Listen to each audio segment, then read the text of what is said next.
exactly what she gives us through this kind of message. I mean, in the power involved in it is the real deal, because we understand that humans are not just some dumb monkeys that evolved from from chimpanzees and so forth.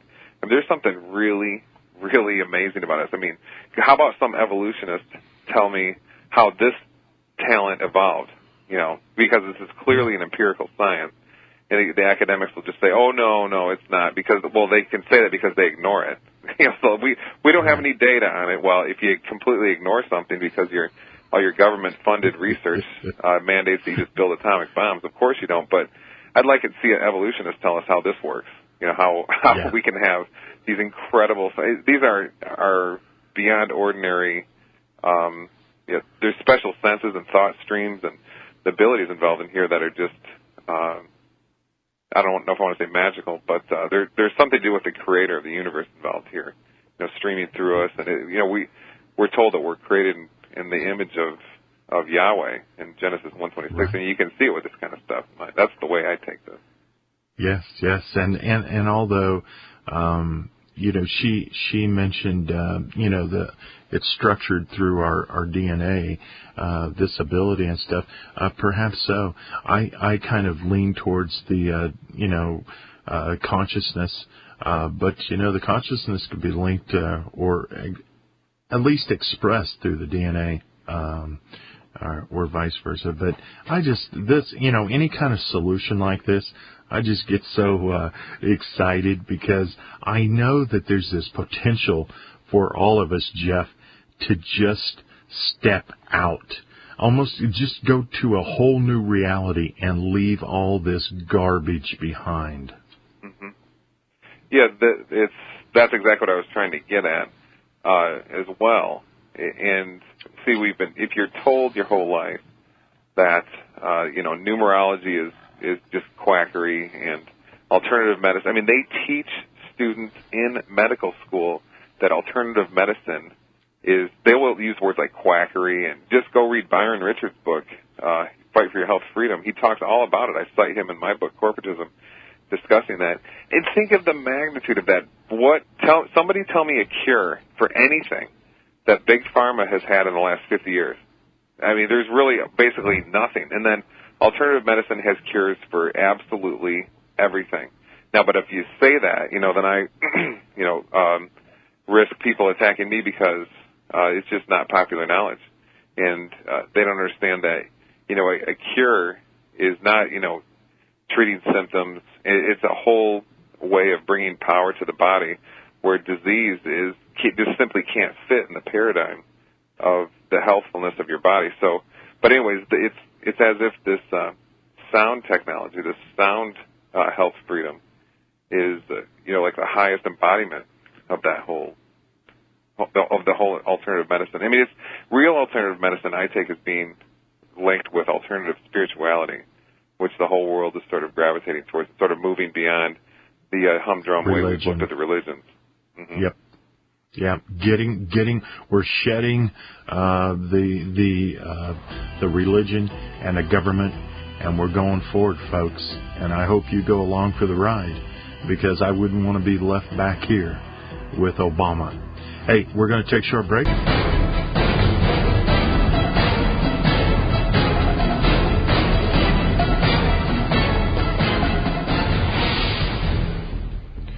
I know it's Friday, and many of you are still in a stupor from the Monday through Friday work week. But I've got plenty of room for instant messages. If you want to pop up here on my screen, you can do so by going to Big John Lipscomb at yahoo.com. That's an instant message service they have over there, and we can you can tell me your thoughts and ask me your questions. And one of them here just wants one more time for me to say it across there. Sherry's websites. The free program, folks, that you can go get is nanovoice.org. And you should also check out nutrasounds.com and soundhealthinc.com. And I will have links on my survivalistseeds.com and patriotfood.com, and also my blog at bigjohnlipscomb.blogspot.com, because we got to do something, folks. Hey, Jeff, you've got some thoughts about extraterrestrials, UFOs, all that kind of stuff, aliens, ETs, whatever. Why don't you share with us some of your thoughts on that? Well, one thing, it's just too bad Sherry had to get moving.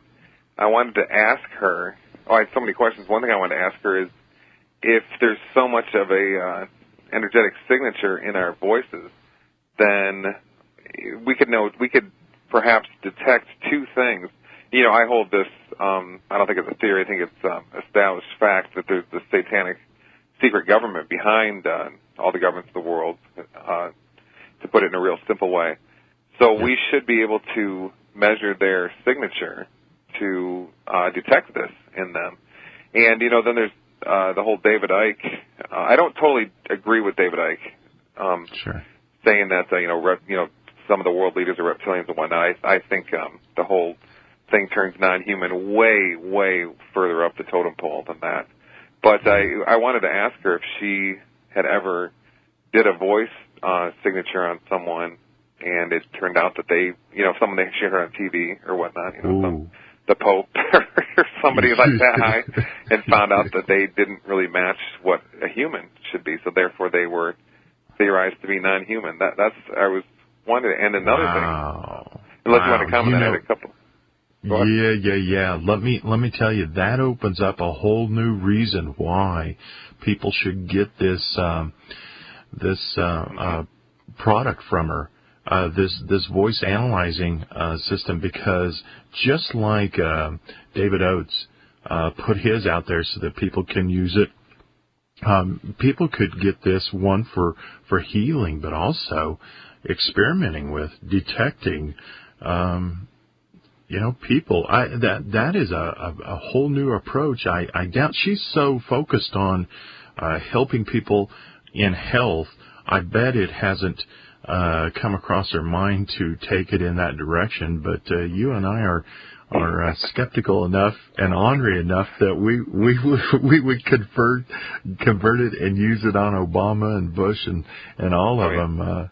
That's a very cool idea. And another thing that I was wondering about, when she said, I'm going to die of kidney disease. Now, I wanted to ask her what she meant, where she meant either one of two things. She either meant that her signature tells her that if she lives long enough, she's going to have a health problem, and it's going to be kidney disease. Okay, whether, she might get, it could be cancer. Say she's really fond of aspartame or something. So, obviously she's not. But if somebody was, that would actually kill them before the signature ailment of kidney disease would. But I wanted to ask her if she just meant that it's a physiological predisposition the person has, or if somehow she's knowing the future from this, and it's more metaphysical than just physiological. Yeah. I shouldn't speak for her, but we've been talking about all kinds of different things to do with palmistry and numerology and vibrational medicine and vitalism. All these subjects that show that the whole world of time that we exist in, this one event after another event after another, and then we sort of map that as we go about our daily lives and come up with this idea of time moving in a stream. That whole thing is just a perspective, and behind things, at the level of the energy of the cosmos, and then the creator that creates that energy, that kind of time doesn't exist, and all kinds of events don't make sense in that linear way. And so you can have a signature in your palm print, for example, that will tell about actual events in your life that are going to happen in 30 years. Now, how is it going to be written in your hand that in 30 years you're going to have hardships that were caused by the environment? I mean, so I was wondering if she was leaning towards something metaphysical like that, if you're following me.